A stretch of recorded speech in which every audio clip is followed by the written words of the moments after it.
যাদের উপর আল্লাহ তাআলা হজ ফরজ করেছে কিন্তু টাকার বয়ে হজ করে নাই, কথা বলেন এরকম আছে না নাই? ওই আমি আপনাদেরকে বললাম উমরা করে, উমরা কেন করে? উমরা করলে এটা খুচরা টাকা 1.5 লাখ 2 লাখ টাকা খরচ হয়, সে উমরা। হজের কথা জিজ্ঞেস করে কত, বলে 7 লাখ 8 লাখ, তখন সে ডরে হজ করে না। অবু এত টাকা কিভাবে আমি হজ করে কিভাবে খরচ করব, নষ্ট করব, বরঞ্চ আমি উমরা করলে অনেক ভালো। উমরা আর হজ একই? একটু জোরে বলেন, উমরা আর হজ কি একই? না, উমরা হচ্ছে নফল। বলেন উমরা কি নফল? হজ করা ফরজ। বলেন হজ করা কি? তৌফিক দিলে হজ করা ফরজ আর উমরা নফল। হজ জীবনে একবার করলে হবে, বলে না? হজ জীবনে একবার করলে হবে, বারবার করতে হবে না। হ্যাঁ, তৌফিক থাকলে আপনি করবেন, এগুলো নফলের সওয়াব হবে। কিন্তু হজ ফরজ কয়বার? একবার, যত টাকা থাকে। আর নফল উমরা, উমরা যেহেতু নফল, উমরা আপনি যতবার পারেন ততবার করেন, কোনো অসুবিধা নাই, যা ইচ্ছে তা করেন, কোনো সমস্যা। কিন্তু একটা জিনিস মনে রাখবেন, হজ করা ফরজ। যার ভিতরে যার উপরে হজ ফরজ হয়েছে, যাকে আল্লাহ তাআলা হজ ফরজ করেছে, কিন্তু ওই ব্যক্তির টাকার ভয়ে অথবা সম্পদ নষ্ট হয়ে যাবার ভয়ে অথবা কোনো না কোনো কারণে সে নিজের ব্যক্তিগত বিভিন্ন ইস্যু দেখিয়ে হজ না করে থাকছে, এরকম অনেক মানুষ আছে না? আছে। তাহলে তার কি পরিণতি হবে? সে নামাজ পড়ে, রোজা রাখে, যাকাত দেয়, সব কাজ করে, কিন্তু হজ করে না। কেন? টাকা খরচ, বেশি টাকা যাবে। অথবা সে ব্যবসায়ী, সে বলে যে আমি ওখানে গিয়ে 7-8 দিন 10-12 দিন থাকতে পারবো না, আমার ব্যবসা চলে যাবে। একটু জুড়ে বলো না নাউজুবিল্লাহ। এরকমও মানুষ আছে না নাই? তাহলে তাদের কি পরিণতি?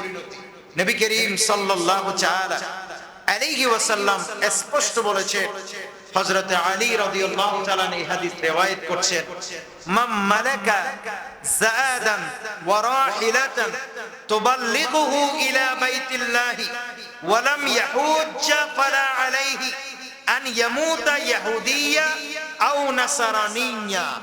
একটু জোরে বলো না নাউজুবিল্লাহ। নবী করিম সাল্লাল্লাহু আলাইহি ওয়াসাল্লাম বলেন, যার মধ্যে হজ করার সাধ্য আছে, সামর্থ্য আছে, যার মধ্যে হজ করার মতো তৌফিক আছে, কিন্তু সে হজ করে নাই, বলে না সে হজ করে নাই, আমার নবী বলেন ওই ব্যক্তি হয়তো বা ইহুদি হয়ে মরেছে, নয়তো নাসারা হয়ে মরেছে, অথবা সে ইহুদি হয়ে মরক, নাসারা হয়ে মরক, এতে কারো কিছু আসে আর যায় না। একটু জোরে বলো না নাউজুবিল্লাহ।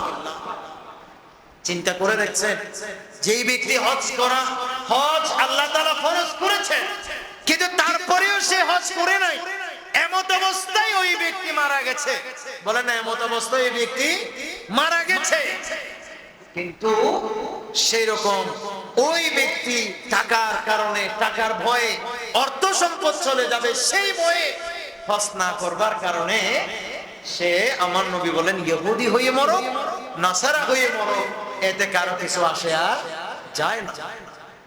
প্রিয় ভাইরা আমার, আল্লাহ পাক সুবহানাহু ওয়া তাআলার কোরআনুল কারীমের সূরা আলে ইমরানের 97 নম্বর আয়াতের তাফসীরে ইমাম জালালউদ্দিন সুয়ুতী হযরতে আব্দুল্লাহ ইবনে উমর রাদিয়াল্লাহু তাআলা থেকে আরেকটা হাদিস নোট করেছেন। বলে কোন মানুষের উপরে আল্লাহ তাআলা হজ করেছে, হজ ফরজ করেছেন, বলে না কোন মানুষের উপর আল্লাহ তাআলা হজ ফরজ করেছেন, কিন্তু ওই ব্যক্তি সম্পদ চলে যাবার ভয়ে অথবা দুনিয়াবি কোনো কারণে ওই ব্যক্তি যদি হজ সম্পাদন না করে, হজ না করে, আমার নবী স্পষ্টভাবে বলে দিয়েছেন, হযরত আব্দুল্লাহ ইবনে ওমর রাদিয়াল্লাহু তাআলা বর্ণনা করছেন, বলে ওই মানুষের কপালে কিয়ামতের ময়দানে দাজ্জালের মতো কাফারা, স্পষ্ট কাফের লেখা থাকবে। জোরে বলুন না। প্রিয় ভাইরা আমার, যার উপর আল্লাহ তাআলা হজ ফরজ করেছেন, কিন্তু এই মানুষটা দুনিয়াবি কারণে হজ করে নাই, বলে না দুনিয়াবি কারণে কি করে নাই? হজ করে নাই। দুনিয়াবি কারণে হজ না করার কারণে তার কপালে ওই দাজ্জালের মতো কাফা রা লেখা থাকবে, যেভাবে দাজ্জালের কপালে কাফারা তথা কাফের লেখা থাকবে, ঠিক সেভাবে যারা হজ না করে মারা গেছে, আল্লাহ তৌফিক দিয়েছে কিন্তু হজ করে নাই, ওই সব বান্দারাও হাশরের ময়দানে আল্লাহর সামনে উঠবে, তাদের কপালের মধ্যেও কাফারা অর্থাৎ কাফের লেখা থাকবে। একটু জোরে বলো না নাউজুবিল্লাহ। সম্মানিত হাজরিন, এই জন্য আমি আপনাদেরকে অত্যন্ত বিনয়ের সাথে বলি, হজ যদি আল্লাহ তৌফিক দেয় তাহলে আমাদের হজ করা দরকার আছে না নাই? হ্যাঁ, কোন বাবার উপর হজ ফরজ ছিল, কিন্তু আপনি সন্তান, আপনি জানেন আমার বাবার অনেক সম্পদ ছিল, অনেক সম্পদ, আমার বাবা তো হজ করে নাই, মারা গেছে, তাহলে অসুবিধা নাই। আমার নবীর অনেক হাদিস এখানে আছে, আমার টাইম নেই জন্য বলছি না, নোটে আমার নোটে আছে। আমার নবী বলেছেন, বলে তুমি যদি তোমার বাবার কর্জ থাকলে, কর্জ কি তুমি পরিশোধ করবে না? বলে হ্যাঁ অবশ্যই ইয়া রাসূলুল্লাহ, বাবার কর্জ থাকলে এটা তো আমি অবশ্যই পরিশোধ করব। কাজেই তোমার বাবার উপর হজ ফরজ ছিল, এটা আল্লাহর কর্জ ছিল, এজন্য তুমি সন্তান হিসাবে যেভাবে দুনিয়ার কর্জ শোধ করো, সেভাবে তুমি আল্লাহর কর্জ শোধ করতে পারবা। অর্থাৎ বাবার পরিবর্তে তুমি অথবা আরেকজন বিজ্ঞ কেউ হজ সম্পর্কে জানে বুঝে এইরকম কোন মানুষকে দিয়ে, যেটাকে বদলা হজ বলা হয়, সেই হজ করাই দিবা। আল্লাহ চাইবে তো তোমার বাবাকে আল্লাহর কুদরতের ঋণ থেকে মুক্ত করবে। বলেন আমিন। এই জন্য হজ কেউ বিলম্ব করবেন না। আল্লাহ তৌফিক দিয়েছে, হজ করার জন্য নিয়ত করে ফেলবেন, তাহলে আপনার সম্পদের মধ্যে বারাকা দিবেন কে?